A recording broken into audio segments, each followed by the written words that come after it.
I went to the British Consulate yesterday and spoke to Mr. Pennington. It seems there's nothing I can do here. I'm going back to London. Thank you for your help. You're welcome, Mr. Smith. Once again, I'm very sorry about your fiancée. I'm sorry your visit to Istanbul wasn't a happy one. Thank you. And goodbye. My plane leaves at midday. At midday? I see. Goodbye, Mr. Smith. Have a good journey. The two men shook hands. Tom turned and left the office. His taxi was waiting. The airport, please, he said as he got in. The taxi moved off. Another car, parked 20 meters away, moved away from the pavement and started following. At the airport, Tom walked over to the British Airways desk. He asked about the flight to London, but he did not check in. Then he bought a newspaper and sat down to wait. He looked round the busy airport. Somewhere among all these people, he thought, someone is watching me. He opened his newspaper and started reading.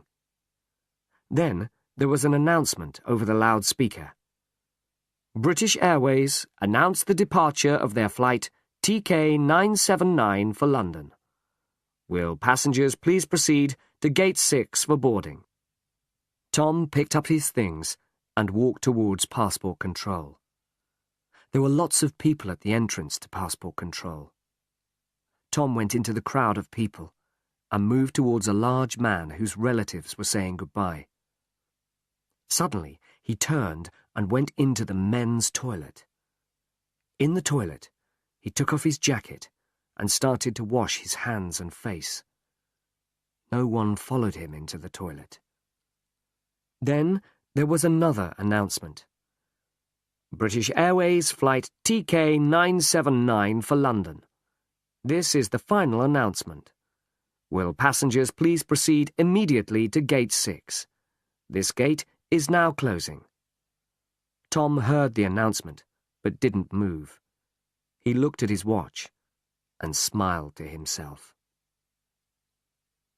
The man in the grey raincoat walked over to the telephone kiosks and dialed a number.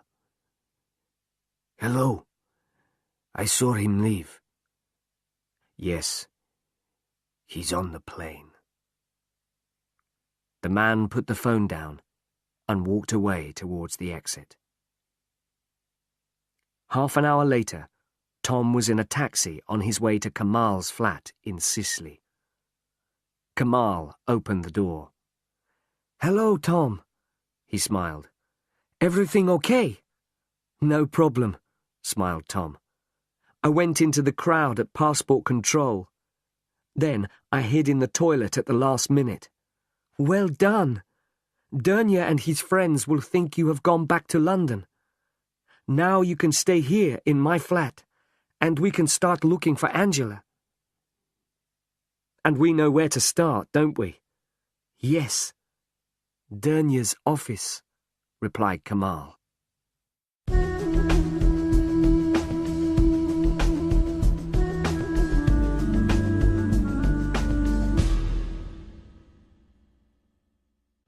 Chapter 10.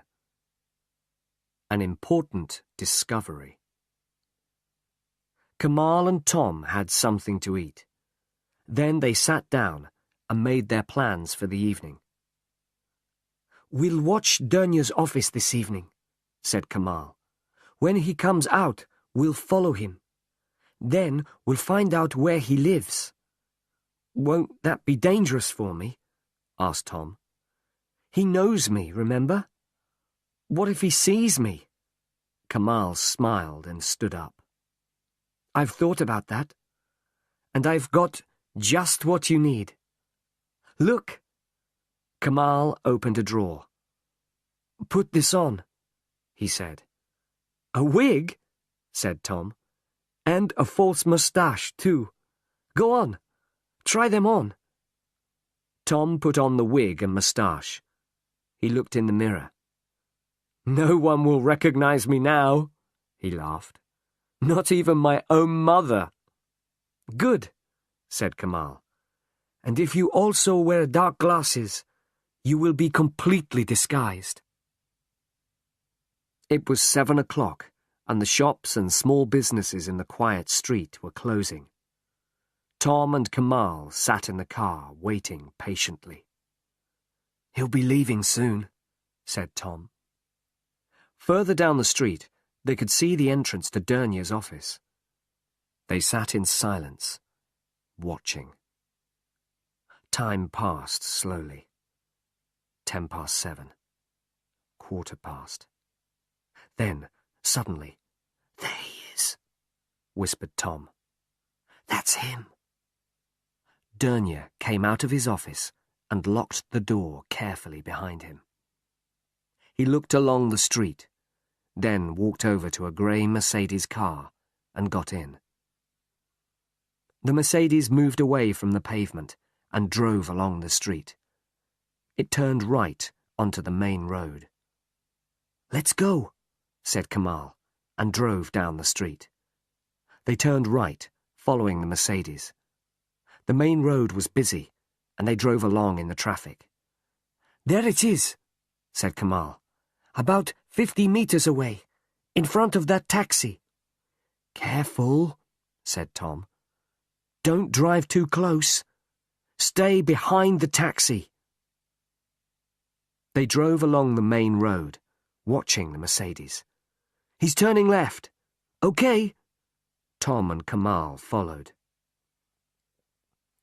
They were now driving along the wide street beside the sea. For 20 minutes they drove towards the suburbs of the city. Now they were outside the city centre, and the traffic was moving faster. The Mercedes turned off the main road. "Slow down," said Tom. "You're too near." They slowed down until the Mercedes had turned the corner, then drove faster. When they turned the corner, the road was empty. "Damn!" said Kamal, and drove faster. They crossed another side street and looked quickly right and left. "Left," said Tom. "There he is." They turned and drove along a quiet street of private villas. This was the most dangerous part, because there was not much traffic. If Dernier looked round now, he would see that someone was following him. "He's stopping," said Kamal, as he saw the Mercedes brake lights going on. Kamal drove slowly. The Mercedes was now 50 meters in front of them. "He's turning," said Kamal. The Mercedes turned off the street and drove through the gates of a large villa. The villa was surrounded by trees and bushes. Already the gates were closing behind it as the Mercedes drove up to the house.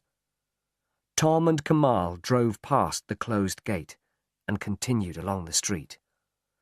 "Well," said Tom, "that's where Dernier lives." "That's a start," said Kamal. "Come on, let's go home now." Back in Kamal's flat, they discussed what they had seen. "I think that Angela is in the villa," said Tom. Kamal agreed. "What do we do now?" asked Tom. "We can't get into the villa. There are probably men guarding it." "I agree," said Kamal. "We think she's in the villa, but we can't get in there." "It doesn't matter. The villa isn't important," said Tom. "What do you mean?" "Think about it," Tom replied. "Remember what Julie said. Angela was worried about something at work. She worked in the office. She never went to the villa. So what we're looking for is in the office. The villa isn't important." "You're right," said Kamal. He stood up and walked over to the window. "Listen, you've been inside the office. What's it like?" "When you go in the door," Tom told him, "there's the window and a small reception desk. Then there's an office and a door to Dernier's private office at the back. Anything else? Tom tried to remember the inside of the office. Yes, he said. There's a door. Another door. At the back. Okay, said Kamal. They must have a workshop or a store through that door. That's where they'll keep all the things they export. So somehow we have to have a look inside. Kamal thought for a moment. I've got an idea, he said suddenly. Dernier exports onyx ornaments to England. My parents sell things like that in their shop. So if I had a box of ornaments and I wanted to sell them very cheaply, who would buy them from me? Tom looked at him, then smiled. Dernier, he said. Exactly, smiled Kamal. Now, let's think carefully.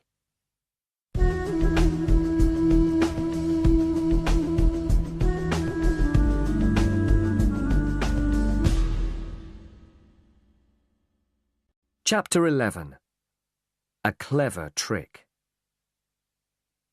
Ibrahim Dernier was alone in his private office. He was working at his desk, finishing some paperwork. He always did his paperwork alone before going home. He looked at his watch. Another 10 minutes. Then he would be finished. There was a knock at the door. Dernier looked up from his papers. He didn't move. There was another knock, louder this time. He put the papers in his desk and locked it. Then he got up and went out into the office. He could see a man outside, standing in the doorway. "We're closed," he said through the glass door. "Come back tomorrow." I'm sorry, said the man. It's urgent. Please? Dernier was annoyed. He unlocked the door and opened it. "We're closed. Can't you see?" I'm very sorry to bother you, said Kamal. But I was hoping to find someone here. I have a problem. You see, I need some money, quickly. I must have it tomorrow morning, early. It's for... Well, it doesn't matter why I need the money. That's my problem. But I have some onyx ornaments to sell, and I heard you would be interested. He held out a beautiful onyx ashtray. Would you be interested in buying 50 of these? Dernier took the ashtray and looked at it carefully. Kamal could see he was interested. Very good quality, said Kamal. 50, did you say? That's right. They are in the car outside. How much do you want? Dernier asked. 15,000 lira for 50, said Kamal. That's too much, said Dernier. I'll give you 5,000. Please, I need the money urgently, said Kamal. Then you will accept 5,000, said Dernier. Kamal looked disappointed. All right, he said. You can have them for 6,000 lira. They're in a big box in the car. Could you help me carry them? They're very heavy. Dernier went with him to the car. Together they carried the box into the office. This is really very kind of you, said Kamal. They are heavy. They carried the box to the back of the office. Kamal looked quickly at the door. Have you got a store somewhere? He asked. I'm sure you don't want the box in your office. Dernier thought for a moment. He looked at the large box in his small office and said, "One moment." He took a key from his pocket and unlocked the door. They picked up the box and carried it through into the workshop. It was a long, wide room, with windows on one side. There were a lot of articles in the room. Onyx tables, lamps, ornaments, brass and leather articles. On a workbench, there were rows of tools and cutting equipment. "This is fine," said Dernier. "Put it down here." They put down the box. Dernier took out his wallet. 6,000 lira, he said. At that moment, the telephone in his office rang. Dernier looked annoyed. "Excuse me one moment," he said to Kamal.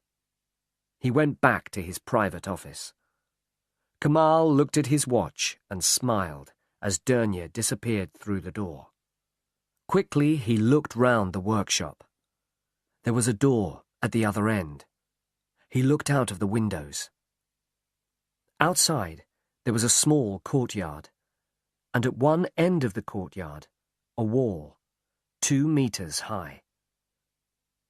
On the workbench, at the end of the workshop, there were several onyx table lamps. Kamal looked quickly at them. They had been cut in half with a cutting instrument. The inside had been removed. Kamal looked closely. Suddenly, Kamal heard Dernier say goodbye. He turned quickly away from the workbench. "Sorry to keep you waiting," Dernier said as he came back in. "Not at all," said Kamal. "I can see you're a very busy man." Dernier counted out 6,000 lira. "Thank you," said Kamal. "I really need this money. Well, I won't take any more of your time." Dernier walked with him to the door into the street. "Thanks again," said Kamal. "Good night." "Good night," said Dernier, and closed the door. Kamal went back to his car and drove home. Tom was waiting for him. "Did it work?"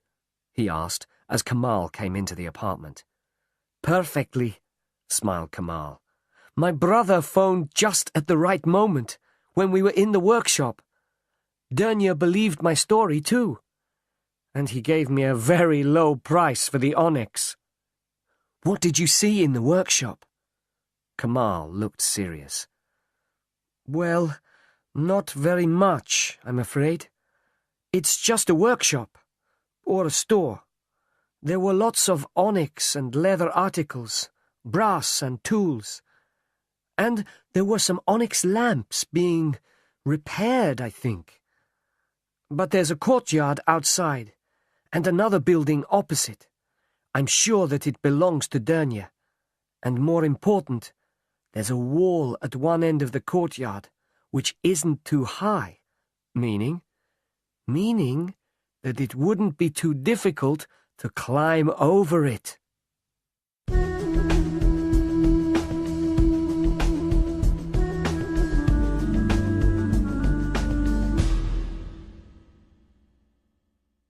Chapter 12. Disaster. The next morning, after breakfast, Tom and Kamal sat looking at a street map of Istanbul. "Look here," Kamal said. He pointed to a small street. "Dernier's shop is in this street. Now look at the street behind his shop. We'll have to find a way into the courtyard from that side." "Do you know that part of the city?" asked Tom. "Not very well. As far as I remember, there are only offices, warehouses, and workshops there. At night it will be quiet, but we'll have to be very careful." "Okay. We'll do it tonight," said Tom. They left Kamal's flat in Sicily at 10 o'clock and drove across the city to Dernier's shop. They parked the car 2 blocks from the workshop. There were not many streetlights there, and it was dark. "Come on," said Kamal. "We must walk from here." They walked along the dark streets. They were both wearing dark clothes. They came to the street which ran behind Dernier's workshop and courtyard. "You see?" said Kamal quietly. "Only offices, warehouses, and workshops. Nobody lives in this street. The courtyard must be up this alleyway, behind these buildings. They looked up and down the dark street. No cars. No one in sight. "Let's go," whispered Kamal. They walked quickly up the alleyway. Tom's heart was beating fast, his mouth dry with fear. They stood behind one of the warehouses, beside the courtyard wall. Somewhere in the distance, a dog barked. "Help me up," whispered Kamal. "Quietly." Tom stood with his back against the wall. He held his hands together. Kamal put his foot in Tom's hands and reached up. "Okay," Kamal whispered. Kamal looked carefully over the wall. The courtyard was empty. Kamal pulled himself up and sat on top of the wall. "Give me your hand," whispered Kamal down to Tom. "I'll pull you up." Tom reached up. Kamal took his hand and pulled. Tom put his other hand on the top of the wall and climbed onto the wall beside Kamal. Kamal dropped silently to the ground in the courtyard. Suddenly, there was a noise. It came from inside the workshop. Kamal pointed to the side. They hurried silently over to the wall and waited. Another noise. A door opened and closed inside the workshop.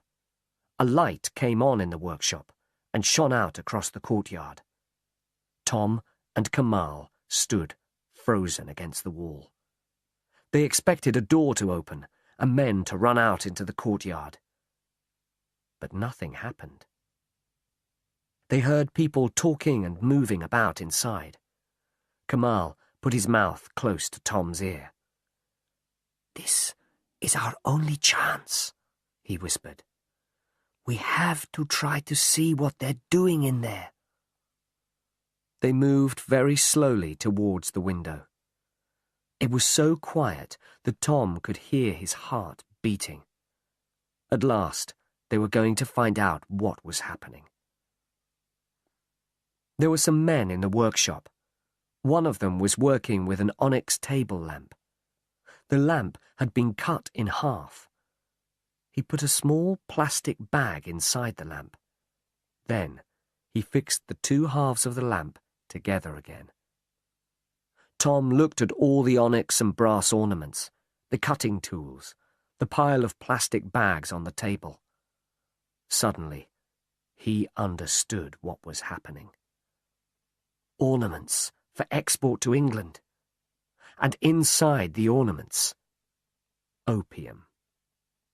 "So that's it," he whispered to Kamal. "They're smuggling drugs in the ornaments." Tom stepped back from the window. Perhaps he was excited by what he had seen. Perhaps he forgot where he was. But suddenly, he put his foot on a stone and slipped. He put out his hand and knocked against a piece of wood. The piece of wood fell to the ground with a loud crash. A light came on. A door opened, and men rushed out. "Run!" shouted Kamal. "Stop!"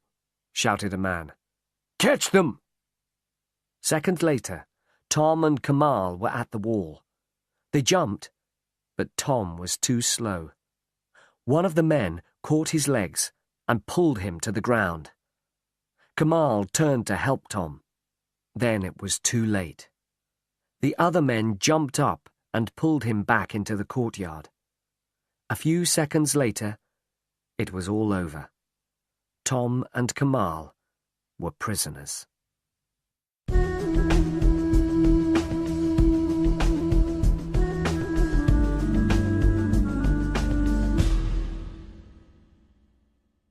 Chapter 13. Journey into Danger. "This way! Hurry up!"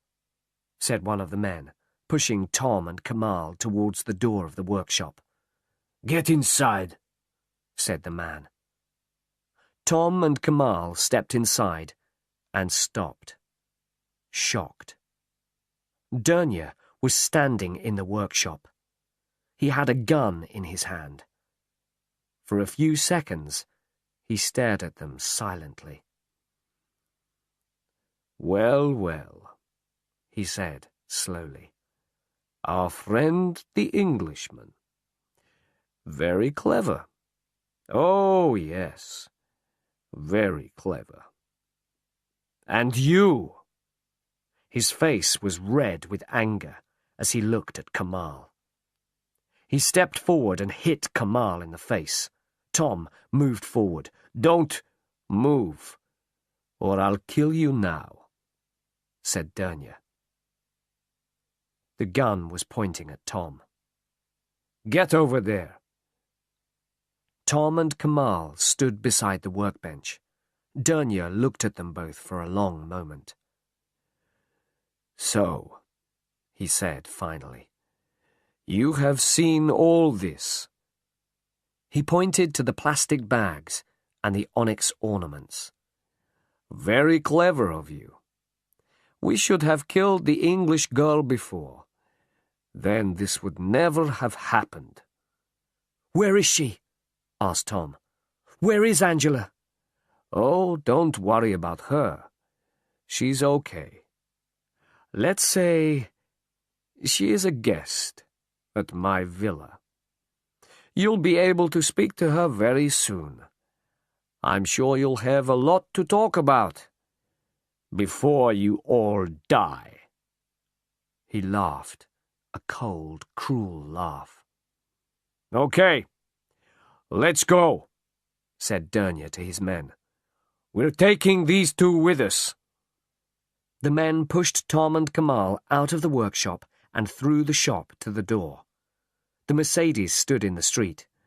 "Get inside," said Dernier. Tom looked up and down the street, but there was no one there to help them. "Don't try anything foolish, Englishman. You can't escape. Get in." Tom and Kamal sat in the back of the car, with a man on each side of them. The others got in the front. They drove away from the shop, turned onto the main road, and drove across the city towards the suburbs. "Take a look," said Dernier, smiling.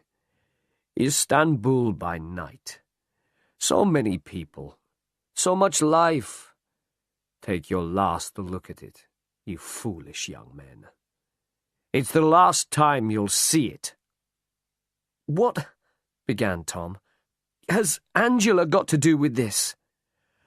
"We needed her at the beginning," replied Dernier. "She was very useful. She helped us to arrange the export of the things to England. She didn't know anything about our other business. But one day she left something in the office and came back for it in the evening. Most unfortunate for her. She saw what we were doing. After that, I could not let her go." "Where is she?" asked Tom urgently. "Ah, I'm not a cruel man," replied Dernier. "I did not kill her. I have kept her in my villa." "That's because you didn't know what to do," said Tom. "Exactly. But we have no choice now. You know too much about us." "What about the drugs when they arrive in Europe?" asked Tom. "That's easy," replied Dernier. "We have friends in England. The goods are delivered to dealers in England, and our friends buy them. Your fiancé helped us a lot. I shall soon be rich. Very rich." The Mercedes turned off the main road and drove along the small street towards Dernier's villa. The car drove in through the gates of the villa, up to the house. It stopped near the front door. It was a big villa with 3 floors. There were steps leading up to the front door. "Out," said Dernier. They got out of the car. There was one small light above the front door of the villa. The rest of the house was in complete darkness. Tom looked around. He was looking for a way to escape. Dernier saw him. "If you try to escape, I'll shoot you," he said. "Now get inside." They started walking up the steps to the front door. "Stop!" shouted a voice. Suddenly, a blinding light came on.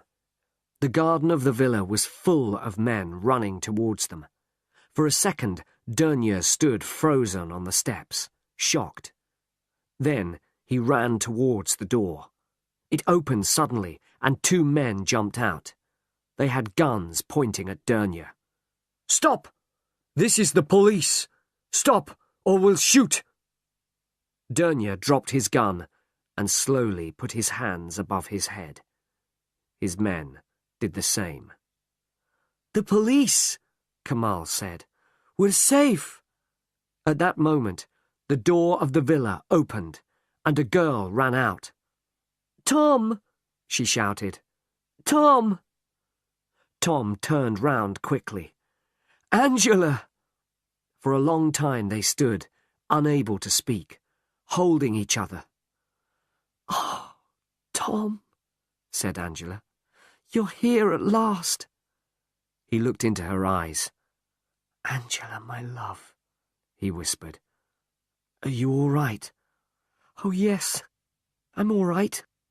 I'm fine. The police came here to the villa about an hour ago.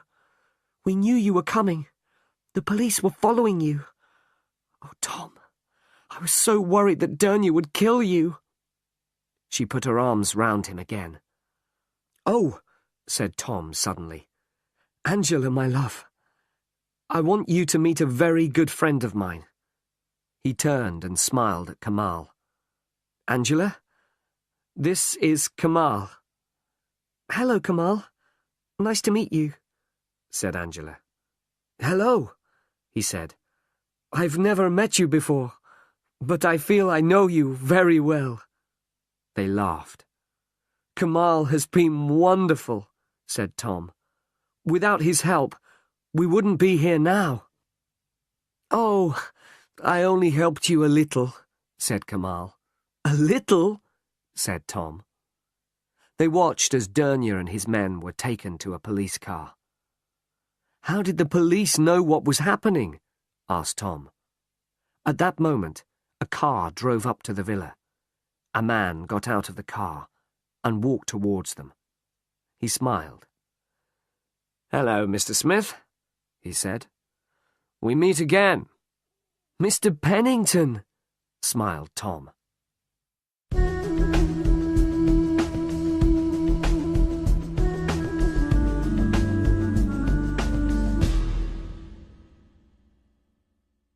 Chapter 14. Time for a holiday. Later that night, Tom, Kamal, and Angela were relaxing. They were sitting in Mr. Pennington's flat in the Consulate building. David Pennington was telling them what had happened. "Julie came to see me here at the Consulate," he explained. "She told me about her conversation with Tom. Then I was convinced that Tom's story was true. I contacted the Turkish police again. After that, I tried to contact you, Tom, but you had left your hotel. We thought you'd gone back to England." "No," smiled Tom. He looked at Angela. "I had some urgent business here in Istanbul." They all laughed. "How did they treat you in the villa?" asked Tom.